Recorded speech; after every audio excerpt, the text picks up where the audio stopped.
आज मैं जिस उपन्यास की बात करने जा रही हूँ उसका नाम है कथा सतीश। चंद्रकांता द्वारा लिखित यह उपन्यास है। चंद्रकांता कश्मीर के रहने वाले हैं।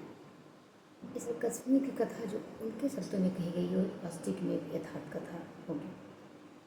ये जो उपन्यास है कथा सतीश इतिहास की एक लंबे काल की कहानी, कश्मीर का जन्म, कश्मीर का विकास और साथ साथ वहाँ के हिंदुओं की मुसलमानों की भी कथा कहानी है।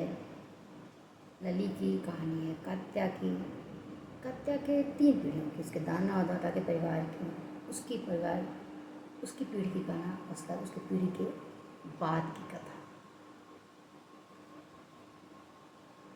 कहा जाता है कि क्या कहते हैं, कश्मीर का जन्म जो है वो कश्यप ऋषि के द्वारा हुआ।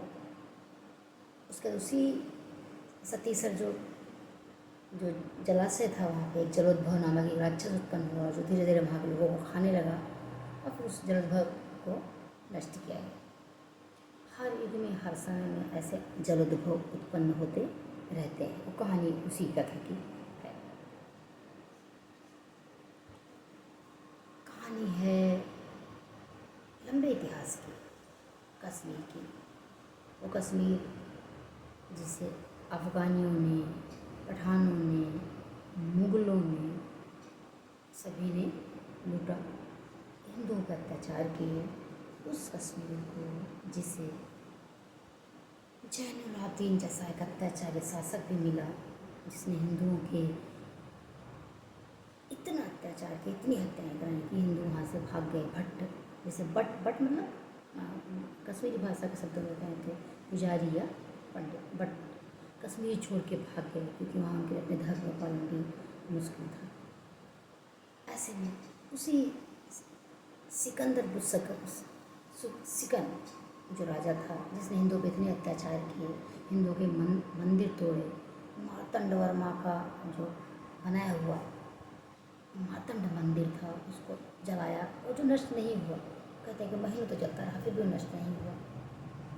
मार्तंड वर्मा, अवंतिवर्मन, ऐसे महान शासक जो ललितादित्य गुप्ता ऐसे महान शासक जो कश्मीर में पैदा हुए, उस कश्मीर में सिकंदर जैसा बाद के काल में एक अत्याचारी शासक हुआ जिसने हिंदुओं पर इतने अत्याचार किए।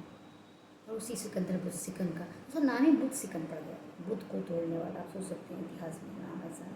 तो ऐसे जलोद्भव राक्षस जो हैं बार बार युगों पैदा होते रहे। उसी बुद्ध सिकंदर का वंशज था जैनुलाब्दीन, जिसे परसा कहा कश्मीर में, क्योंकि उसने हिंदुओं पे अत्याचार को रोका। उसने हिंदुओं को वापस कश्मीर में बुलाया और उनको बसाया।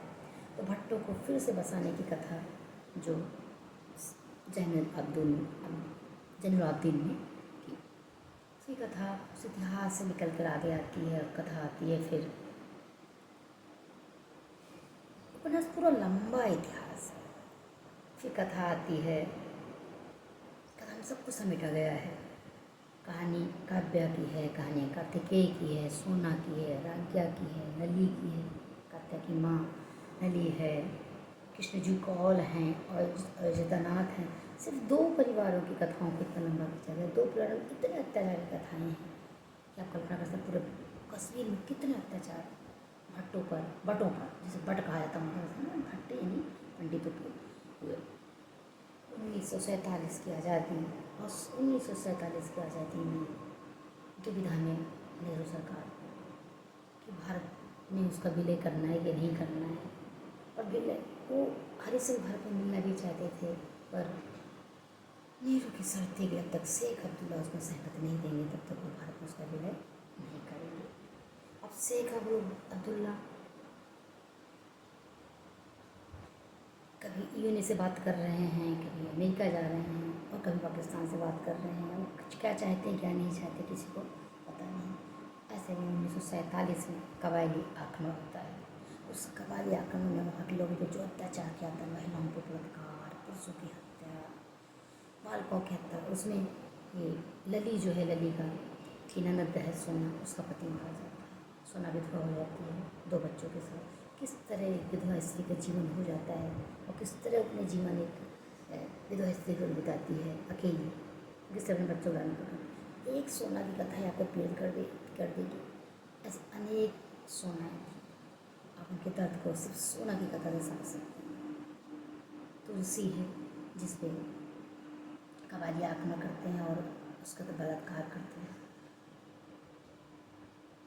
जिसे कश्मीर समाज स्वीकार करने को तैयार क्योंकि वो बलात्कृता है, पर कात्या उसका विरोध करती है और कहती है कि नहीं, क्या कहते हैं, उसका उसमें दोष नहीं, उसको फिर से एक नया जीवन जीने का अधिकार है। तो ऐसे कात्यायनी एक आधी तो होंगी ना, ऐसे कितनी सारी स्त्रियों को बलात्कार का शिकार होना पड़ा जिनका जीवन वहाँ पर नष्ट हो गया।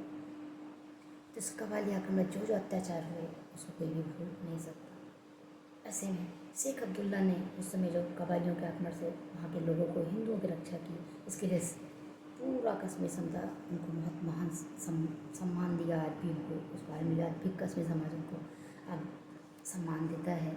उसके बाद क्या कहते हैं, ये शेख अब्दुल्ला का महत्व हो जाता है,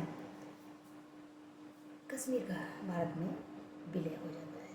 पर कश्मीर का भारत में विलय भी विशेष शर्तों के आधार पर होता है। वो विशेष शर्तें धारा 370 जो बाद में जोड़ी गई, उसका अलग झंडा, उसका अपना अलग विधान, उसका अलग अपना प्रधान, जिसका जनसंघ बार बार विरोध करती रही। बाद में 2019 में उसको ख़त्म किया मोदी सरकार ने। लेकिन वो धारा 370 लगा करके नेहरू सरकार शेख अब्दुल्ला को इतनी ताकत दे देती है कि शेख अब्दुल्ला वहाँ का पूर्णतः मालिक मिल जाता है। उसकी इतनी शक्तियाँ बढ़ जाती हैं कि बाद में उसका बेटा फारूक अब्दुल्ला जो विदेश से पढ़ के आता है, जो अपनी बाइक को हीरोइन को घुमाता है, जो मस्त है, लेकिन उसको सत्ता मिलती है क्योंकि वो इतनी शक्तियाँ उनके पास, उन्होंने पूरा सोच का बना रखा है कि अभी वो किसी को करने वाला नहीं। फिर भी वो कश्मीर समाज को इतना महत्व देता है। पर इस दशा में वहाँ की बटों की क्या हालत है। बट नौकरियाँ ख़त्म हो रही हैं, कश्मीरी मुसलमानों को 70% और बटों को 30% का आरक्षण है। और 30% में भी बट मतलब पंडित और बाकी दलित जातियाँ भी उसमें। ऐसे में जब कश्मीरी युवक नौकरी मांगने के लिए शेख अब्दुल्ला के पास जाते हैं तो शेख अब्दुल्ला उनसे कहता है कि तुम तो बनिहाल पार जाके भी नौकरियाँ पा सकते हो, पर ये मुसलमान कहाँ जाएंगे, इनको तो यही नौकरियाँ मिलेंगी। मतलब साफ साफ कि तुम बाहर जाओ और काम करो, ये तो मुसलमानों की जगह है, उनको ही नौकरियाँ मिलेंगी। वही शेख अब्दुल्ला तो बाद अपने साथियों से कहता है कि एक बट जिनके पैरों के जूतों के तले तुम काम करते थे, एक दिन तुम्हारे घरों में काम करूँगा। फिर भी वो कश्मीरी समाज उसको गद्दी देता रहता है और किस तरह गद्दी पाते रहते हैं। ये बट कश्मीर के बाहर जाके, कश्मीर के बाहर जो है वो नौकरियाँ ढूंढते हैं, विदेशों तक जाते हैं, शिक्षा के लिए बाहर जाते हैं, जम्मू जाते हैं और अन्य देशों में जाते हैं, बड़े बड़े पद प्राप्त करते हैं। देखिए, आप किसी का सत्ता, किसी का अधिकार छीन लीजिए और उसके पश्चात उसको बाहर भेज दीजिए। और फिर भी कश्मीर में जब उन 70 और 80 के दशक में आतंकवाद फैलता है, क्योंकि फारूक अब्दुल्ला शासक है जो कहीं ना कहीं तरह से समर्थन दे रहा है, मुसलमानों को बढ़ावा दे रहा है, जो सत्ता से स्वतंत्र पर भी नहीं होते, तानाशाही और एक विलासी राजा है, गद्दी है, गद्दी पैतृक गद्दी उसको मिली हुई है। और चूँकि मुसलमानों की संख्या अधिक है तो उसको गद्दी मिलनी ही मिलनी है। ठीक है, तो ऐसे में क्या कहते हैं, जो बट हम बाहर जाकर नौकरियाँ करते हैं और फिर धीरे धीरे आतंक का माहौल वहाँ पर बढ़ना शुरू हो जाता है, पाकिस्तान का प्रभाव बढ़ता है। किस तरह बट्टों की दशा देखकर उसमें कितने सारे कथाएँ हैं, बलात्कार की, आतंकवाद की, स्त्री के गुम होने की, है ना। कात्यायनी जो बाद में डॉक्टर बनती है, उसका पति करती है, उनको भी आतंकवादी उठा ले जाते हैं एक आतंकवादी के इलाज के लिए, क्योंकि दोनों डॉक्टर हैं, इसलिए उनको मारते नहीं हैं लोग। तो जाने कितने लोग मारे जाते हैं, कन्हैया की हत्या होती है, जाने कितने नए स्त्रियाँ मारे जाते हैं, बलात्कार होता है।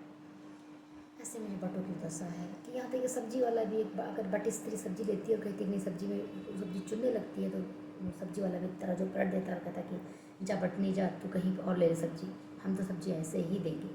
तो बटों की उस दशा जो है कथा की कहानी के संवाद के डायलॉग बताते हैं।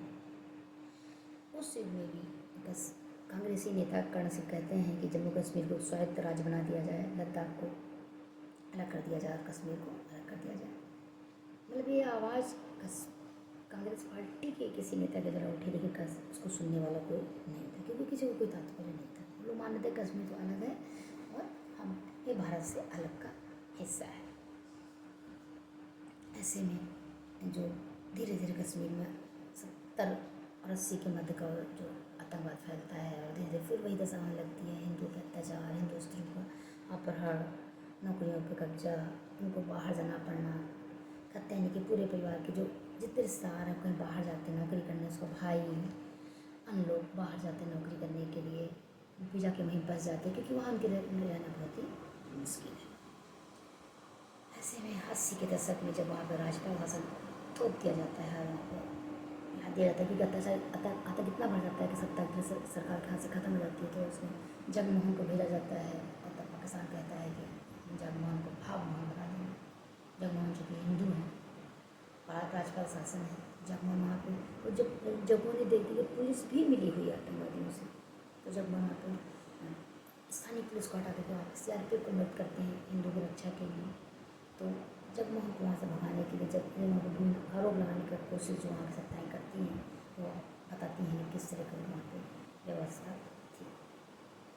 तो आज अध्यापक अत्याचार बटों पर हुआ अत्याचार, पूरी कथा क्रम से चलती है, तो कथा को व्यक्त करती है।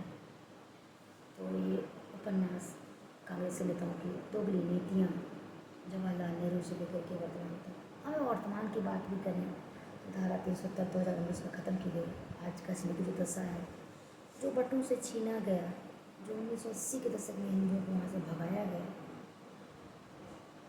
अभी आज भी वो वहाँ को वापस नहीं जा सका है। आज भी जो भी सुविधाएं मिल रही हैं, जो भी सरकारी राशियाँ जा रही हैं, वो उन्हें मुसलमानों को मिल रही हैं, उसमें इनको भगाने में बहुत बड़ा सहयोग किया जो आतंकवादी थे, घर घर आतंकवादी जो थे। तो फिर आप दशा समझ सकते कि बटों का जो इतिहास है, उनकी कहानी है, वो आज भी कैसी है। तो ये कथा बहुत ही मार्मिक है, कश्मीर का इतिहास समझने के लिए बेहद ज़रूरी है, और ये बेहद पठनीय उपन्यास है चंद्रकांता जी का, इसको पढ़ना ही चाहिए। रोचक भी है, उस इतिहास को समझने के लिए भी आवश्यक है।